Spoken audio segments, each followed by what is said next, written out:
Bonjour, c'est Ursule encore. Alors, on est, je pense, le 22 novembre 2021. Alors, je viens sur la trompette aujourd'hui encore et je viens proclamer le retour de notre Seigneur Jésus-Christ. Alors, soyez bénis et que sa grâce nous soit renouvelée à tous en ce jour. Amen. Alors, je pense samedi, j'ai apporté un message, une exhortation sur au fait la réalisation de Zacharie 5 sous nos yeux. Amen. Et là, il était question de l'iniquité qui était portée par deux femmes et elles amenaient cette iniquité dans le pays de Shinéar. Et quand on a regardé, ça veut dire Babylone. Alors nous savons tous que Dieu dit que Babylone va s'écrouler. Et j'ai aussi fait un lien entre Zacharie 5 et puis le combat d'Apocalypse 12, parce que c'est là que il y a un combat entre les enfants de lumière et les enfants de ténèbres. Les choses se passent là. Amen. Alors, si bien que Apocalypse 12, le verset 7, de 7 à 9 nous dit que il y a eu combat entre le dragon et ses anges et entre la femme, entre Michael, voilà, entre Michael et puis aussi les enfants de Dieu, les enfants de lumière. Mais que le dragon ne fut pas le plus fort, si bien que il a perdu sa place dans le ciel, dont il a été précipité sur la terre. Amen. Et les enfants de Dieu ont vaincu le dragon, ils ont vaincu le diable par la parole de leur témoignage et par le sang de l'agneau. C'est ça qui est dit si on continue de lire Apocalypse 12, le verset 11, le verset 12, etc., etc. C'est vraiment très, très intéressant. Mais aujourd'hui, je viens parler des deux femmes. Amen. Alors, parce que je suis restée marquée par Zacharie 5, le verset 9, et puis je me suis dit, parce que quand on continue de lire de 9 jusqu'à 11, ça dit, il regardait, et puis il y a deux femmes qui sont venues, elles avaient des ailes, elles ont pris l'iniquité, elles l'ont amenée, elles l'ont fait sortir. Amen, pour l'amener dans le pays de Shinéar. Et puis ils ont construit euh, l'endroit où il devrait être déposé cette iniquité-là. Ou bien on dit une iniquité ou bien une iniquité. En tout cas, l'iniquité devait être déposée à cet endroit-là. Alors je suis restée, depuis le dernier message, méditer là-dessus, me demandant bien qui étaient ces deux femmes-là. Amen. Parce que nous savons tous que c'est vrai, Dieu, au fait, la femme, elle représente l'affection maternelle, elle représente la conception, amen, parce que nous naissons tous du Saint-Esprit. Le Saint-Esprit est comme notre mère, amen. Et là où il y a une femme, on peut déjà voir la chaleur, le confort. Et bon, c'est sûr que la femme, Dieu a créé la femme tout comme il a créé l'homme, n'est-ce pas? Mais ici, là où je voulais en venir, c'est le fait que ces femmes-là, la Bible nous dit qu'elles ont des ailes, les ailes leur sont attribuées, on leur a donné des ailes, et avec ces ailes, elles ressemblaient à des cigognes, comme on peut voir déjà l'Esprit de Dieu, amen, le Saint-Esprit, nous rappelons-nous, quand Jésus-Christ allait se faire baptiser, quand il est sorti de l'eau, amen, c'est dit que le Saint-Esprit est venu poser sur lui, c'est venu se poser sur lui, la colombe, symbole du Saint-Esprit. Alors, ces deux femmes-là, une fois réunies, elles sont devenues comme une personne, et nous voyons Apocalypse 12, où la femme, amen, l'image de la femme apparaît, elle est enceinte, et le dragon se dresse devant la femme. Et nous savons d'abord, en premier, la femme, c'est le symbole de Marie, amen, celle qui a conçu le Fils de Dieu, et par le Fils de Dieu, nous avons été délivrés, amen. Par le Fils de Dieu, nous sommes devenus enfants de Dieu, parce qu'il est mort, il a payé de sa vie pour toi et moi, amen. Donc, il y a déjà ça, le premier élément. Le deuxième élément, c'est que la femme, elle symbolise la véritable Église de Jésus-Christ, pas l'Église mise sur pied par le système babylonien, le système romain, mais la véritable Église de Jésus-Christ telle que établie par les apôtres, ceux-là que Jésus-Christ ceux-là à qui Jésus-Christ a confié, ceux-là à qui Jésus-Christ a confié le ministère, oui, et leur a donné de pouvoir aussi le répandre sur toute la terre. Alors, la femme d'Apocalypse 12 donc, symbolise aussi la véritable Église de Jésus-Christ. Amen. Mais, non, ok, il n'y a pas de mais. Ici, dans Zacharie, amen, dans Zacharie 5, le verset 5, amen, il y a quelque chose qui est très important ici que j'aimerais qu'on remarque ici, qu'on note. Alors c'est dit, je vais commencer, l'ange qui parlait avec moi s'avança et me dit, je suis dans Zacharie 5, le verset 5, lève les yeux et regarde ce qui sort. Le verset 6, je répondis, qu'est-ce? Et il dit, c'est l'épha qui sort. Il ajouta, c'est leur iniquité dans tout le pays. Et voici une masse de plomb s'éleva et il y avait une femme assise au milieu de l'épha. Amen. Alors j'avais lu la version Taube et la version Taube, amen, disait que c'était un boisseau. Amen. Alors l'iniquité ici est représentée par une femme. Et je disais que Dieu, il utilise beaucoup les symboles. L'iniquité est représentée par une femme.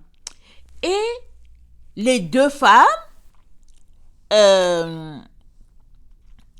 dans le verset 9 de Zacharie 5, alors il dit, parurent deux femmes parurent, le vent soufflait dans leurs ailes.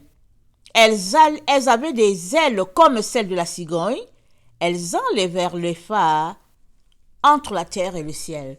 Donc je suis allée regarder l'épha. Alors c'est le nombre 374 dans la concordance hébreu et c'est une mesure de grain. Amen, c'est une mesure de grain. Alors, c'était un instrument de mesure, l'épha. Alors, quand on prenait cet instrument, là, qu'on mesurait, tu savais que, ça, c'était un épha. Et puis après, on met deux, tu sais que ça, c'est deux éphas. Alors ici, c'est une mesure de grain. Et quand on va plus loin, amen, ils disent que c'est livré. Amen.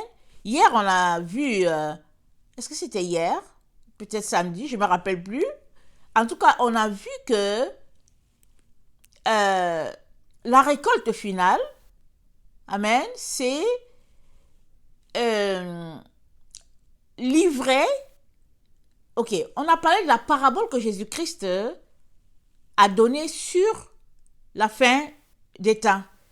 Il a dit, le royaume des cieux sera comme l'ivraie qui cohabite avec le blé. Et les serviteurs ont demandé au maître, mais est-ce que tu veux qu'on ait arraché l'ivraie? Il a dit non. Laissez-les cohabiter jusqu'à la moisson finale. On l'a vu, n'est-ce pas? Alors, ici, quand je suis allée regarder la concordance dans Hébreu, ça me dit que la mesure de grain qui est ici, qui est l'épha, ça correspond à l'ivraie. Ils n'ont pas cité le blé, mais ils ont cité l'ivraie. Ça, c'est spécial, n'est-ce pas?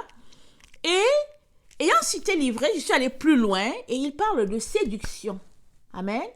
Alors, l'iniquité, on sait que l'iniquité, c'est un péché. Bon, c'est le péché. Puis c'est, en tout cas, il faut confesser ses péchés et ses iniquités devant Dieu. Mais ici, quand on va regarder dans la concordance hébreu, et il parle de séduction. Question de dire que la séduction, amen, on sait tous que c'est quelque chose qui nous oppose à la vérité de Dieu. Et je suis donc allée regarder, ça c'est épha, ok? Épha c'est 374, c'est symbole, c'est mesure de grain, c'est de livret. Et je suis allée regarder l'iniquité. Alors l'iniquité, j'ai trouvé que c'est le nombre 5869. Et c'est dit, regardez bien, c'est dit, leur apparence, tels qu'ils sont en ressemblance. Moi, j'ai trouvé ça curieux, n'est-ce pas? Je m'attendais à voir iniquité égale le péché ou quelque chose de ce genre, mais je vois leur apparence. tels qu'ils sont dans leur ressemblance, tels qu'ils sont dans la réalité. C'est-à-dire, c'est ceux qui sont au fait. Voilà, c'est ceux qui sont. C'est comme ça que c'est dit. Et j'ai poussé plus loin et puis c'est dit, ceux qui sautent à l'œil en partant sans détour. C'est-à-dire que dès que tu vois ce qui symbolise ce peuple-là, amen, c'est la séduction. C'est livré. C'est ce qu'ils sont au fait. Leur ressemblance, c'est livré au fait. Ils ressemblent à livré, c'est ça que ça veut dire. Et ils ont cité en référence Proverbe 26, le verset 5. Il y avait d'autres références, n'est-ce pas? J'ai juste pris un dedans et puis donc voilà. Alors, vous pouvez pousser votre étude plus loin parce que Éphase 374 et puis Iniquité 58, 69. Vous pouvez regarder plus loin. C'est toujours bon d'aller en profondeur, méditer là-dessus. Alors, Proverbe 26, le verset 5 dit ceci.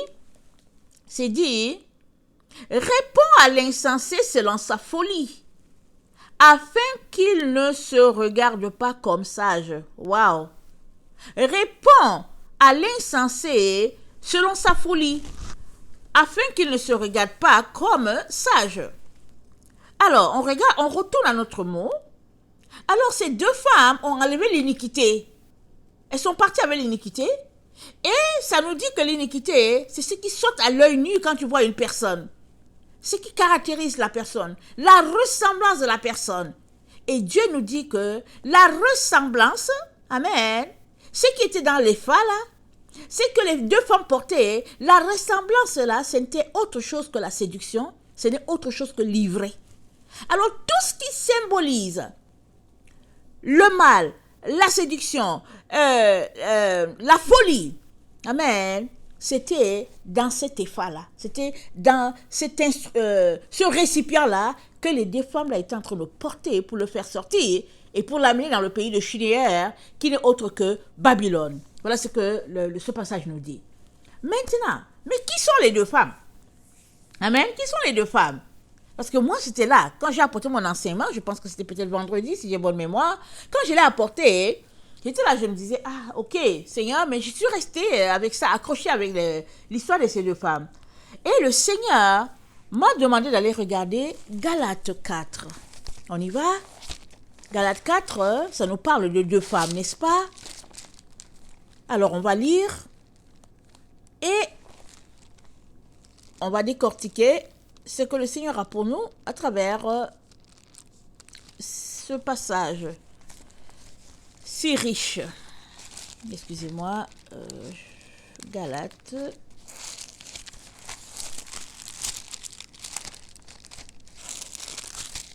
Ok, Galates 4. Je lis à partir du verset 19. Mes enfants, pour qui j'éprouve de nouveau les douleurs de l'enfantement. Amen. Alors Paul éprouve les douleurs de l'enfantement pour ses enfants, les Galatiens. Alors il dit j'éprouve de nouveau. Ça veut dire ils ont dû lui apporter une situation difficile. Amen. Il était encore attristé dans son âme et il voulait encore leur donner encore pour qu'ils saisissent, pour qu'ils comprennent. Il dit, et pour qui j'éprouve les douleurs de l'enfantement, jusqu'à ce que Christ soit formé en vous.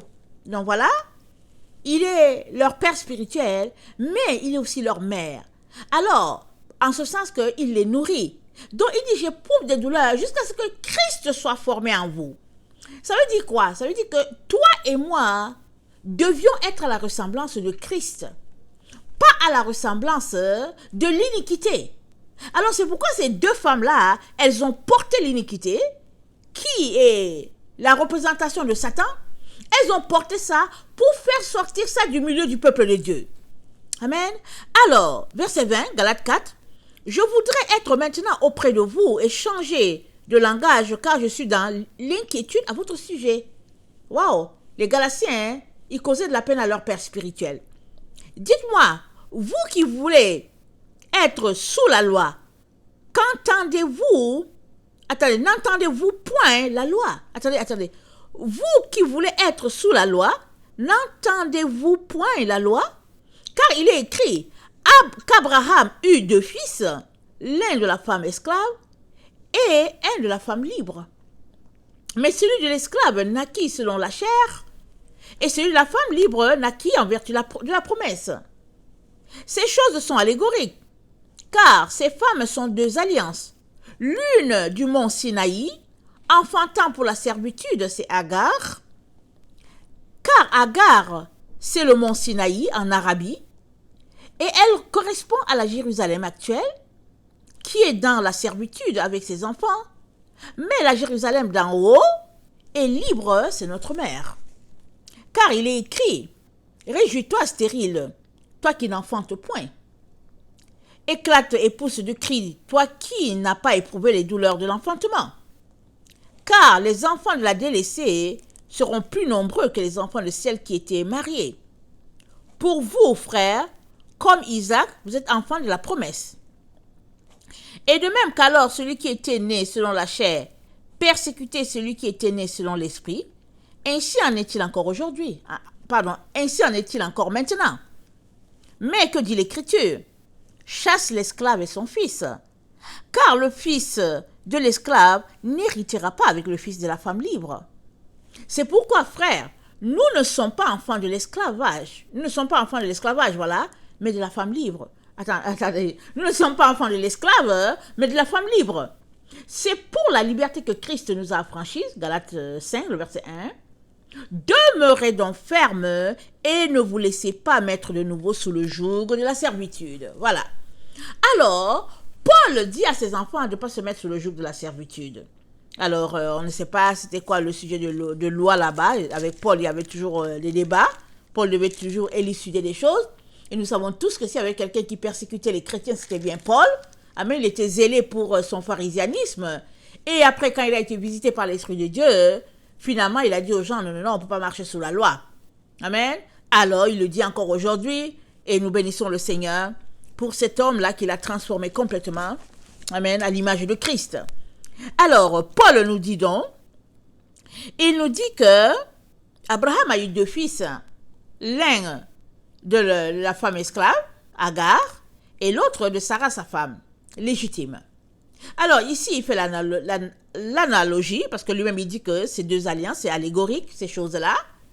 Alors Agar, elle représente la femme non libre, amen, la femme esclave encore, et Sarah, elle représentait la femme libre qui correspondait à notre mère, la Jérusalem céleste. C'est ça qu'il dit.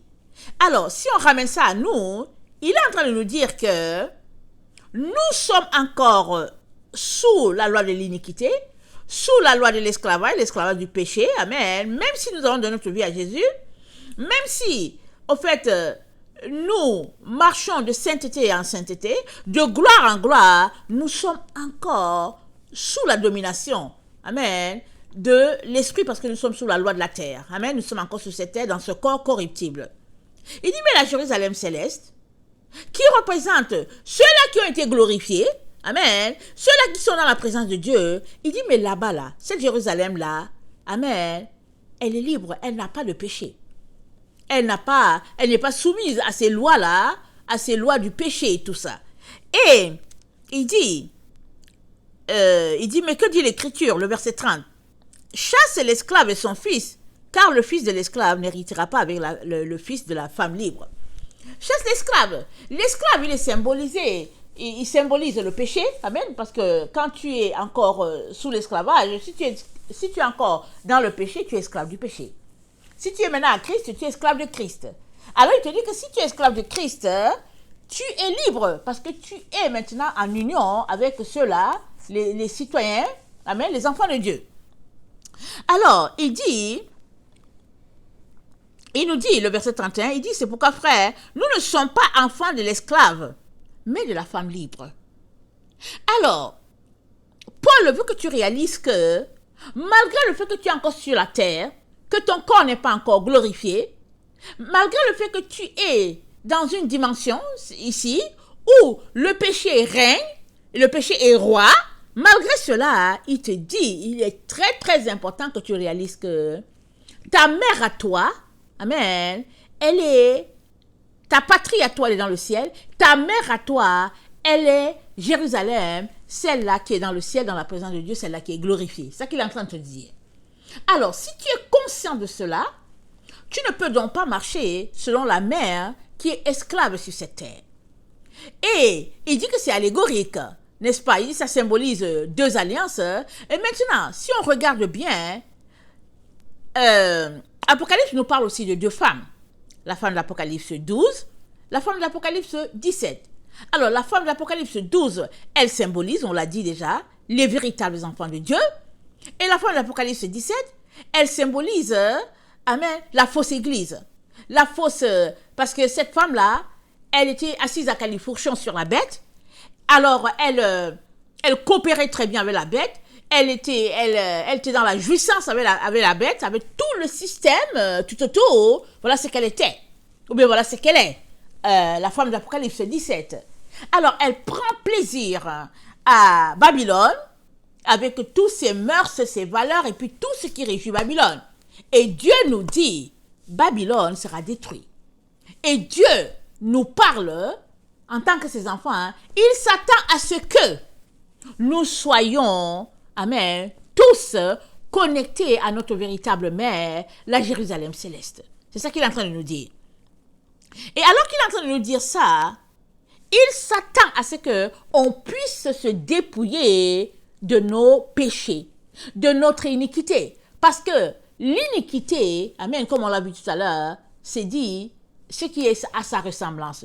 On a vu que c'est de la séduction. On a vu que c'est de l'ivraie. Alors, on sait que l'ivraie ne peut pas exister devant la présence de Dieu parce qu'il n'y a que le blé que Dieu récolte. Il ne récolte pas l'ivraie. On sait aussi que notre Dieu nous a mis en garde. Quand les disciples ont demandé à Jésus, mais comment est-ce qu'on va reconnaître qu'on est dans les temps de la fin?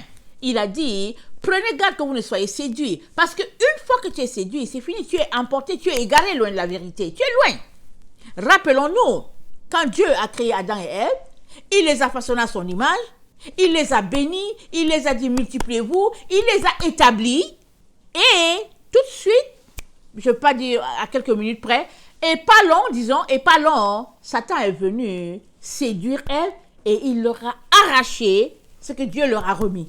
Et il s'est assis, et voilà ce que le monde est devenu. Regardez ce que le monde est devenu, et ça c'est depuis le jardin d'Éden. Parce que elle est restée écouter la voix de l'ennemi, et elle a entraîné avec elle toute sa descendance. Mais Dieu a dit dans Genèse 3, le verset 15, que la postérité de la femme va écraser la tête du serpent. Et nous sommes dans ce temps-là où cette parole l'a déclarée depuis fort longtemps par notre Dieu est sur le point de se réaliser. Parce que la femme a enfanté, amen, elle a enfanté le Fils de Dieu, amen, et il est venu sur la terre restaurer, le second Adam est venu pour restaurer, et il s'attend maintenant à se retrouver en union avec son épouse, c'est ça qui est dit. Il a dit, je vais vous préparer une place, et quand ce sera préparé, je reviendrai.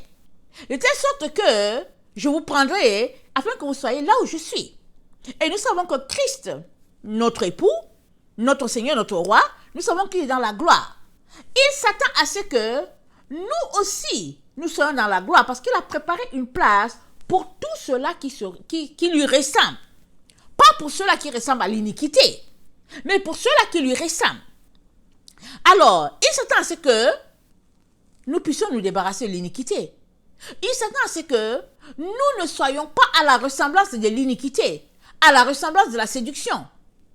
Et pour cela, il nous dit que la seule manière que cela soit possible, c'est que toi et moi nous décidions, par notre propre volonté, de nous en débarrasser, de dire on ne veut pas.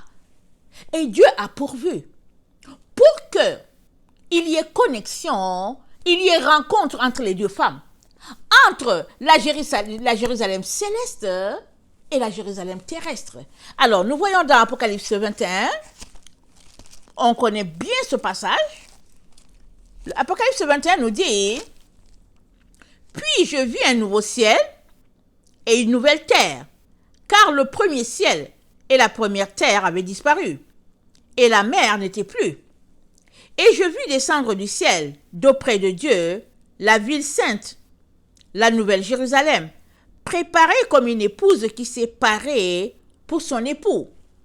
Et j'entendis du trône une forte voix qui disait, « Voici le tabernacle de Dieu avec les hommes. Il habitera avec eux. Ils seront son peuple. Et Dieu lui-même sera avec eux. » Amen. Alors que la nouvelle Jérusalem, elle descend du ciel.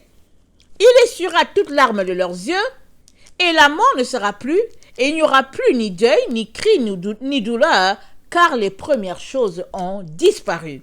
Et celui qui était assis sur le trône dit, « Voici, je fais toutes choses nouvelles. » Et il dit, écrit, car ces paroles sont les véritables paroles. Attends, il dit, « Voici, je fais toutes choses nouvelles. » Et il dit, écrit, car ces paroles sont certaines et véritables. Amen. Et il me dit, c'en est fait. Non, il me dit, c'est fait. Je suis l'alpha et l'oméga, le commencement et la fin. À celui qui a soif, je donnerai de la source d'eau de vie gratuitement. Celui qui vaincra, c'est celui qui vaincra, n'est-ce pas, qui héritera ces choses. Je serai son Dieu et il sera mon fils. Bon, Dieu nous dit que la Jérusalem céleste, dont il a parlé dans Galates 4 là, notre mère, amen, comme il l'a dit aux Galatiens, le verset 31 de Galates 4, il a dit, c'est pourquoi frères, nous ne sommes pas les enfants de l'esclave, mais nous sommes les enfants de la femme libre. Et la femme libre, c'est la Jérusalem céleste là qui descend sur la terre. Amen. Elle descend. Alors, tous ceux-là qui sont glorifiés, ceux qui ont fait leur tour sur la terre, ils ont reçu leur approbation de Dieu le Père, ils ont été vainqueurs. Amen. Ils vont descendre. Amen. Tel que nous venons de le lire dans Apocalypse 21. Alors, le Seigneur nous dit, en attendant que cette nouvelle Jérusalem là en train de descendre, amen, Dieu nous dit, il faut que toi et moi, nous puissions nous débarrasser de l'iniquité. Nous puissions nous en départir. Parce que nous ne pouvons pas vivre avec l'iniquité alors que la nouvelle Jérusalem sera sur la terre. Parce que, alors que toi et moi sommes sur la terre, amen, nous sommes sous l'esclavage. Amen. Nous sommes sous le péché. À moins que nous ayons choisi de suivre Jésus, de nous débarrasser de l'iniquité, de nous sanctifier, de nous purifier. Amen. À moins que. Et si nous sommes, à moins que nous ayons décidé de faire cela. Amen. Sinon, nous sommes les enfants de la femme esclave. C'est ça qu'il dit. Mais si tu fais partie de ces chrétiens-là qui disent, ok, je vais me sanctifier, je vais me purifier, oh Seigneur, viens à mon secours. Si tu fais partie de ces chrétiens-là, Paul te dit, tu appartiens à la femme, tu appartiens à la femme libre. Galates 4, le verset 31. Tu appartiens à la Jérusalem céleste. À ce titre-là, tu dois tout faire pour t'associer, amen, à cette femme-là, la Jérusalem céleste, et faire ôter l'iniquité, le faire sortir. Alors ces deux femmes-là, l'une, c'est symbole de la femme libre, l'autre symbole de la femme esclave. Les deux s'associent, amen, pour que l'iniquité ne soit plus dans le pays. Elles s'associent pour faire le nettoyage, afin que le règne de Dieu millénaire puisse avoir lieu. Et nous savons que le millénium, c'est le repos, ce repos de 1000 ans là il n'y a pas de péché, là où vraiment il n'y a pas de maladie, là où vraiment ce temps de paix, de bonheur pendant 1000 ans. Et je suis sûre que quand on y pense, on se dit, waouh, qu'est-ce que ça aura l'air, on a hâte que ce soit. Mais en attendant que nous puissions entrer dans ce temps-là, amen, ce moment-là, c'est le millénium, en attendant d'entrer dans ce temps-là, le Seigneur nous dit de nous dépouiller, de tout faire pour que l'iniquité soit déposée dans le récipient. Amen. Alors, ça demande la collaboration des deux, du ciel et de la terre. Et je l'ai déjà mentionné, quand la Bible parle de la terre, la femme qui est sur la terre, ce n'est autre que l'épouse de Christ. Ce n'est autre que son église. Amen. C'est ça.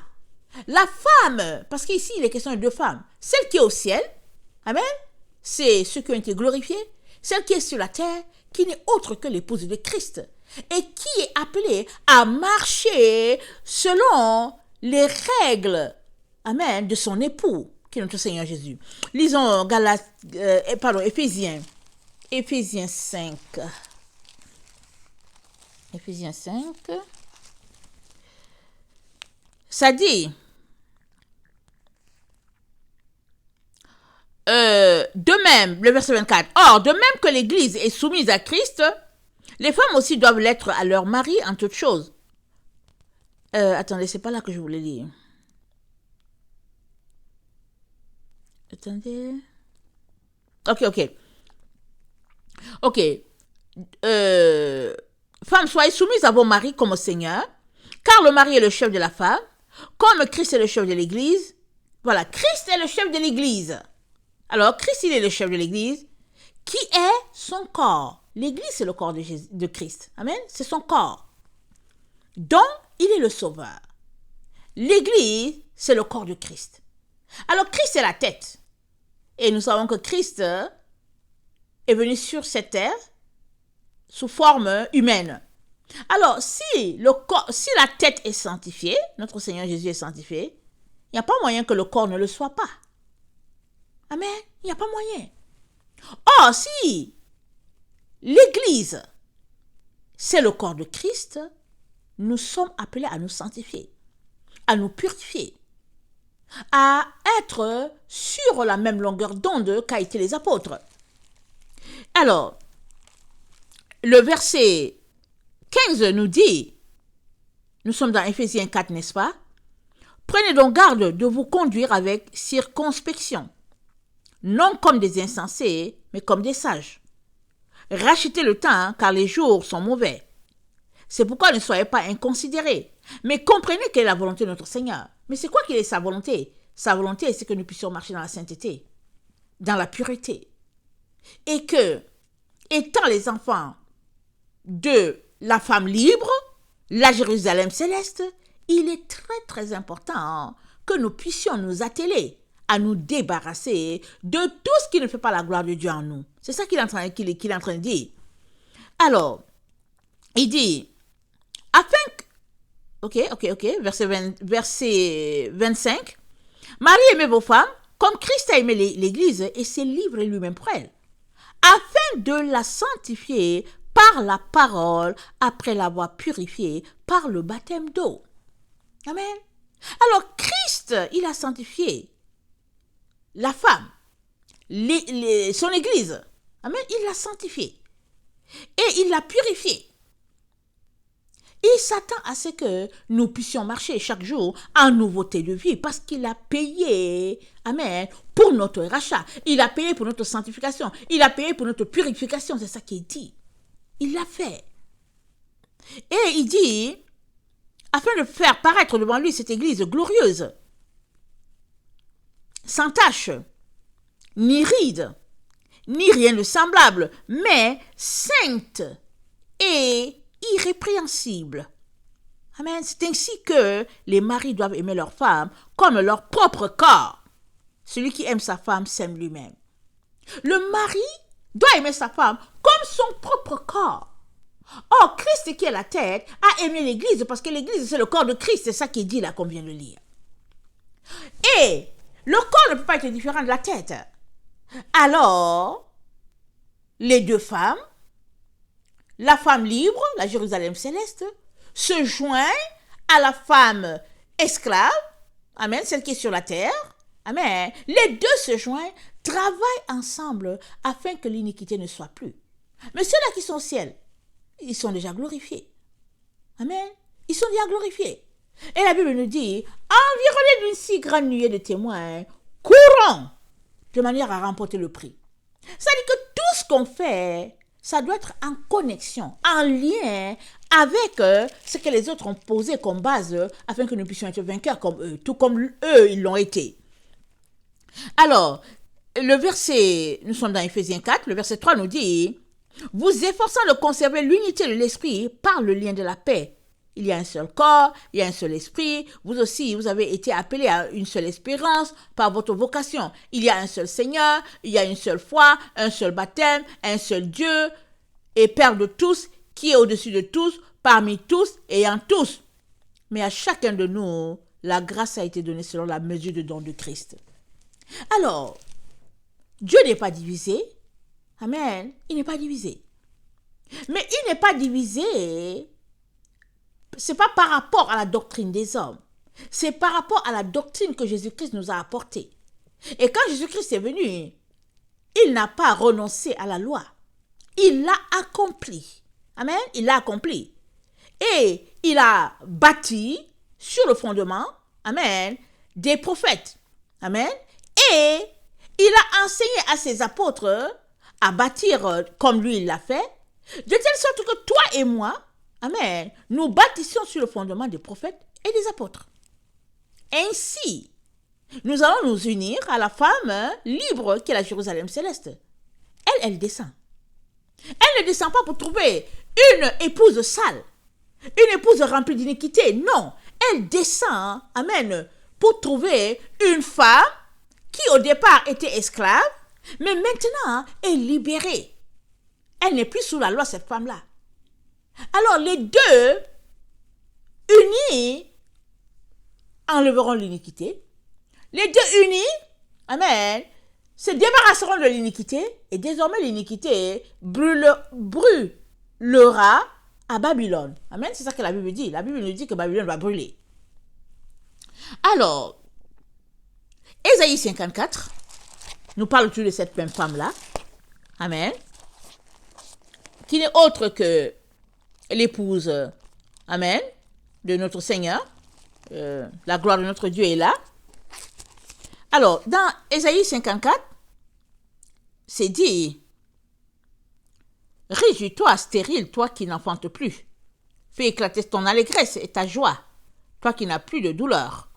Car les fils de la délaissée seront plus nombreux que les fils de celle qui est mariée, dit l'Éternel.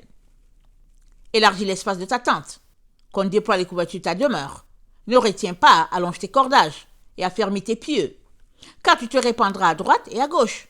Ta postérité envahira les nations et peuplera les villes entières.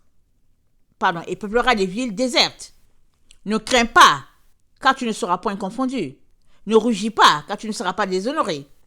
Mais tu oublieras la honte de ta jeunesse, et tu ne te souviendras plus de l'opprobre de ton veuvage, car ton Créateur est ton époux. L'Éternel des armées est ton nom, et son nom, et ton Créateur est le Saint d'Israël. Il se nomme Dieu de toute la terre, car l'Éternel te rappelle comme une femme délaissée au cœur attristé, comme une épouse de la jeunesse qui a été répudiée, dit ton Dieu. Quelques instants, je t'avais abandonné, mais avec une grande affection, je t'accueillerai. Dans un instant de colère, je t'avais un moment dérobé ma face, mais avec un amour éternel, j'aurai compassion de toi, dit ton Rédempteur l'Éternel. Il en sera pour moi comme des eaux de Noé. J'avais juré que les eaux de Noé ne se répandraient plus sur la terre. Je jure de même de ne plus m'irriter contre toi et de ne plus te menacer. Quand les montagnes s'éloigneraient, quand les collines chanceleraient, mon amour ne s'éloignera point de toi, et mon alliance de paix ne chancelera point, dit l'Éternel, qui a compassion de toi. Alors, on peut continuer de lire, et au verset 11, Dieu nous dit, il dit, je te donnerai des fondements de saphir, je ferai tes créneaux de rubis, tes portes d'escarboucle, et ton enceinte de pierres précieuses. Tous tes fils seront disciples de l'Éternel, et grand sera la postérité de tes fils. Tu seras affermi par la justice, banni l'inquiétude, car tu n'as rien à craindre, et la frayeur, elle ne s'approchera pas de toi. Amen. Alors, quand on lit cette partie-là, ça correspond vraiment à la Nouvelle Jérusalem, qui descend, parée comme une épouse précieuse, Et puis on voit les perles onyx, et puis jaspe, et puis bon, on en passe. C'est-à-dire que tu regardes tout ça, tu te dis que bon, Seigneur, c'est vraiment dans les rêves. C'est-à-dire que tu essaies d'imaginer, mais tu n'arrives pas à imaginer parce qu'il faut se retrouver là pour comprendre la beauté de de ce temple divin-là. Et c'est ça que Dieu a décidé de faire de toi et de moi. Si nous décidons de sortir de l'iniquité, si nous décidons de nous en débarrasser, si nous décidons de ne plus être Agar, mais d'être Sarah. Parce que Sarah symbolise vraiment la pureté, la femme libre, amen, comme Paul l'a dit. Parce qu'au moment où il parlait, Sarah était déjà décédée et puis elle était dans la gloire. Amen. Et quand on regarde ce qui se passe avec les enfants de Dieu, tant que notre corps n'a pas été tant que nous n'avons pas reçu l'approbation d'être vainqueurs sur le péché, nous sommes des esclaves du péché. Amen. Nous sommes des esclaves du péché. C'est nous qui devons décider de sortir de là. Et Jésus nous dit, si nous confessons nos péchés, il est fidèle et juste pour nous pardonner. C'est-à-dire que si tu décides de sortir de là, Dieu dit, je te pardonne. Et maintenant que tu es pardonné, tu es appelé de marcher de victoire en victoire. Amen. Tu es appelé à marcher de victoire en victoire. Tu es appelé à joindre ta main. Amen. À ceux-là qui nous ont précédés. Amen. Ces témoins-là qui nous environnent. Tu es appelé à te connecter à eux. Amen. Parce qu'eux, ils sont connectés à Dieu le Père, Dieu le Fils. Tu es décidé à te connecter à cela pour que l'iniquité ne soit plus au milieu du peuple de Dieu. Si c'est une église locale, peu importe si c'est en tout cas une église, un groupe, peu importe ce que c'est, l'iniquité ne doit plus exister au milieu de nous. Ainsi, nous allons dire, oui, nous sommes unis à Jérusalem céleste et nous faisons partie de la femme libre. Amen. Que vraiment, notre Dieu nous donne de vraiment saisir tous ces mystères-là et de ne pas être coupé de ceux-là qui travaillent ensemble pour que l'unité soit. Parce que l'unité, ce n'est pas juste entre moi et puis vous, par exemple, mais l'unité, ça veut dire Dieu le Père, Dieu le Fils. L'unité, c'est à la base même de la création de Dieu, parce que Dieu, il est un. Amen, il est un. Et nous ne pouvons pas vivre notre foi en dehors de celle, en dehors de la foi de Dieu. C'est-à-dire le type de foi de Dieu, c'est ça que nous devons avoir. Il ne s'agit pas de dire j'ai la foi. Non. On a un type de foi. Alors, n'ayons pas la foi, comme le monde dit, ben, il a la foi et tout ça. Mais non, ayons le type de foi de Dieu. Avec le type de foi de Dieu, oui, on peut être vainqueur. Amen. On peut, amen, se retrouver avec les autres et un jour marcher dans les rues pavées d'or. Amen. Et un jour bénéficier de la gloire de Dieu dans cette nouvelle Jérusalem-là. Que le Seigneur bénisse sa parole. Je vous aime beaucoup et Dieu davantage. Maranatha, Jésus-Christ revient. Amen et amen. Soyez bénis. Alléluia.